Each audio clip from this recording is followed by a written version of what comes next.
Bonjour Alexandre, bonjour à tous. Un otage tué pour chaque frappe de Tsahal sans sommation sur la bande de Gaza. La menace du Hamas face à la contre-offensive israélienne après l'opération du week-end nommée Déluge d'Al-Aqsa. Dernier bilan, au moins 800 morts et 2600 blessés en Israël.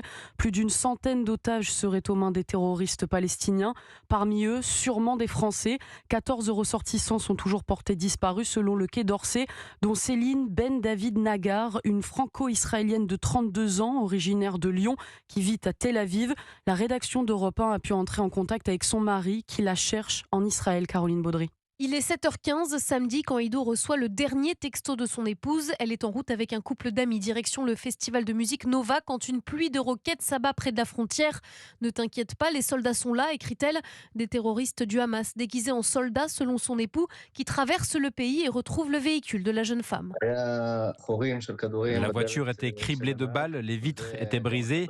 On n'a pas vu beaucoup de traces de sang, ce qui nous laisse penser, vu qu'on n'a pas trouvé de corps non plus, que tous les trois, Céline ainsi que ses amis, ont été kidnappés. Le moins pire des scénarios selon ses proches qui se forcent à regarder de sanglantes vidéos d'assassinats diffusées par le Hamas pour tenter d'identifier Céline.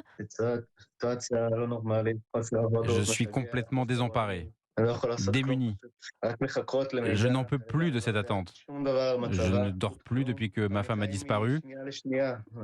On est sans nouvelles, c'est extrêmement compliqué. Et si Céline est vivante, qu'en est-il de son état de santé, s'inquiète l'entourage de la jeune maman d'un bébé de 6 mois. Caroline Baudry pour Europe